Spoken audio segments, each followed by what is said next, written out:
서경천도가 어려워지자 묘청 등은 반란을 일으켰어. 이게 서경천도 운동이야. 반란 어떻게 됐어? 김부식 이끄는 광군에게 진압되었어. 그래서 다시 누가 권력을 잡았어? 개경 세력이. 그래서 문제가 지금 고려 말이 다가오면서, 고려 말까지는 아니야. 고려 중기 정도. 고려가 세워지고 안정이 되고 나자 어떤 사건이 있어서 왕권을 위협하는 세력들이 등장하는데 대표적인 게 이자겸의 난.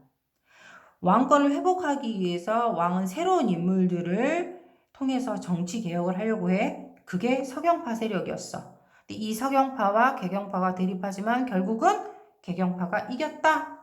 이때 일어난 사건, 묘청의 서경천도 운동. 이거 기억하면 되겠다. 자, 이자겸의 난과 묘청의 난은 다 백성들하고는 상관이 있어 없어? 없는 사건이야. 하지만 지배층이 흔들리니까 당연히 힘든 거는 농민들이고 일반 백성들이야. 이러한 상황에서 어떤 일이 있냐? 자, 이자겸의 난과 묘청의 서경천도 운동으로 지배층이 분열되어 있어. 왕실의 권위는 추락했어. 지금 중앙이 엉망진창인 거야. 이 무렵 인종의 뒤를 이어 왕위에 오른 의종은 환관과 문신 세력에 의지하여 왕권을 유지하려 하였다. 참으로 유약하지. 이 과정에서 일부 문신이 노골적으로 무신을 무시하고 각종 건축공사의 군인을 동원했다고 나와 있어. 말도 안 되지, 군인들을. 그래서 무신정변이 일어났다. 원인은 뭐 때문이다? 무신을 무시해서.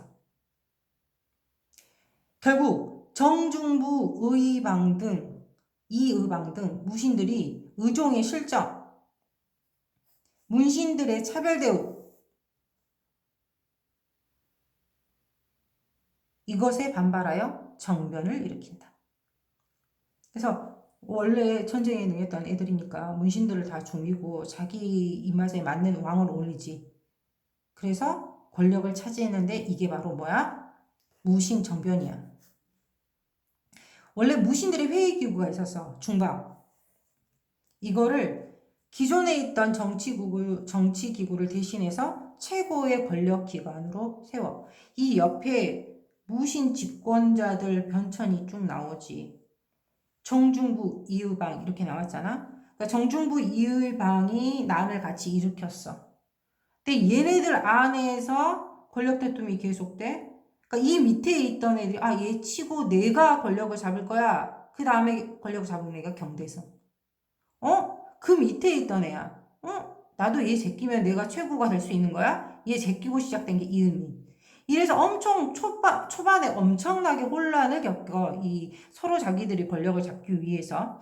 이거를 처리한 게 누구냐? 바로 최충원이야. 자, 최씨 무신 정권의 성립. 그러니까 무신 정변 이후 혼란이 계속되다가 무신 정권이 성립되는데 이걸 만든 사람이 누구였어? 최충원이야.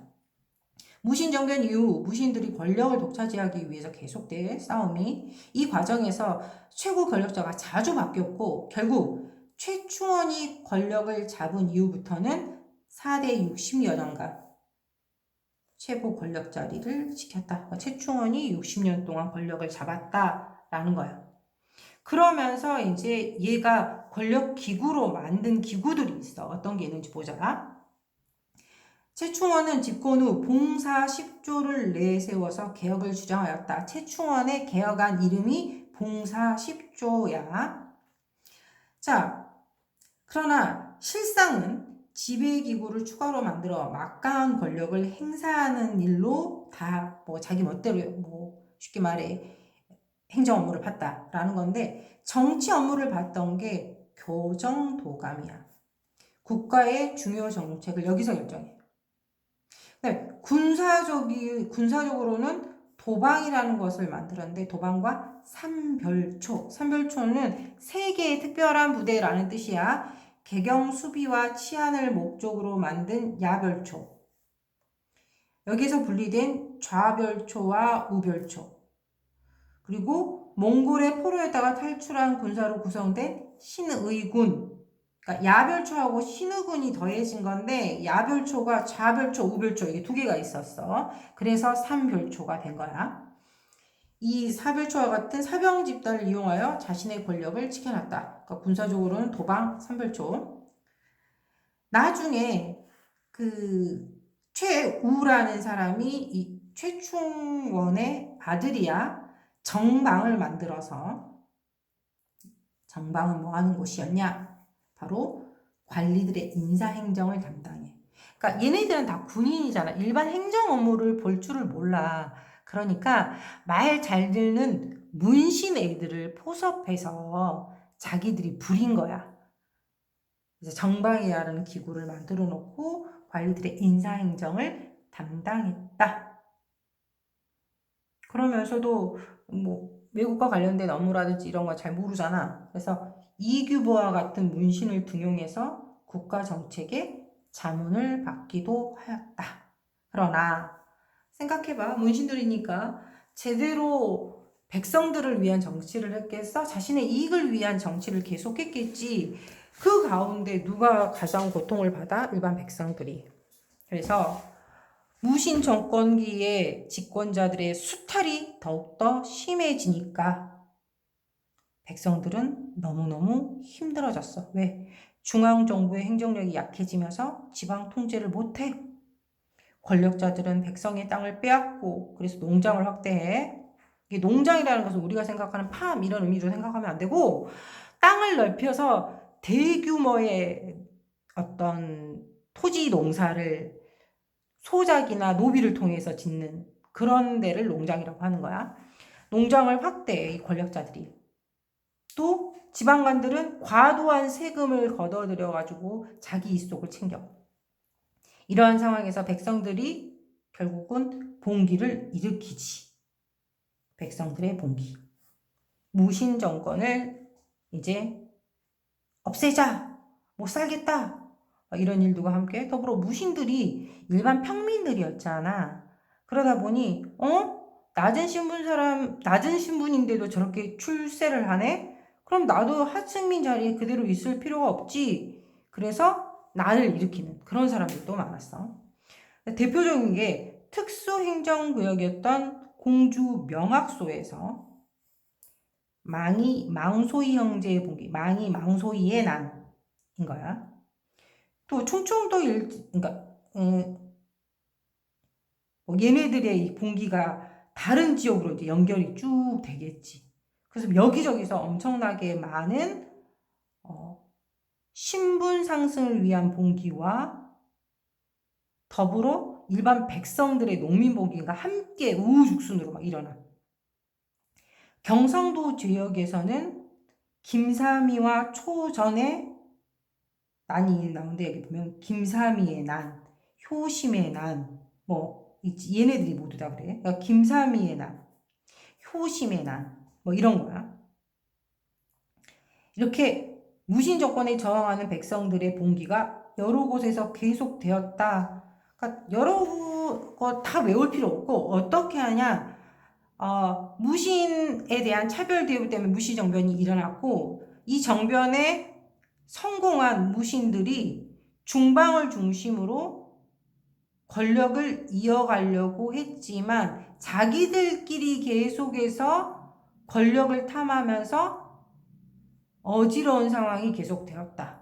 그러다가 최충원이 권력을 잡으면서 60년간 이 무신 정권이 이어지기 시작하는데 이들도 곧 자기의 권력과 수탈에만 관심이 있었기 때문에 백성들을 돌보지 못했고 이것 때문에 여기저기서 농민봉기와 신분제에 관련된 이런 항쟁들이 생겨났다.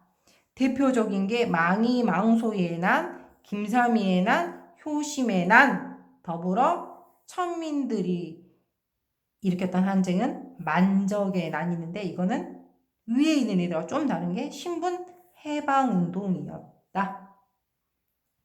그래서 하층민의 사회의식이 성장했던 때이기도 하다 정도만 기억하면 되겠어. 그러니까 무신정변이 왜 일어났는지 무신 정권에서 최종 권력을 잡은 사람이 누구였는지, 이 사람이 이 권력을 유지하기 위해서 정치적으로, 군사적으로 어떠한 기구를 만들고 어떻게 했는지, 그러나 정작 민생은 신경 쓰지 못해서 여기저기서 난이 일어나는데, 그러니까 농민 반란이 일어나는데 대표적인 게 망이망소이, 김삼이, 효심의 난.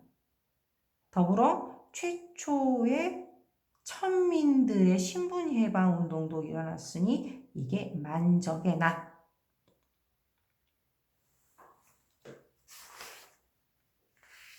그리고 그 뒤로 지금 고려의 대외정책, 여러 나라의 교류까지가 지금 시험 범위인 것 같은데, 여기는 특별한 게 그닥 없어요. 주로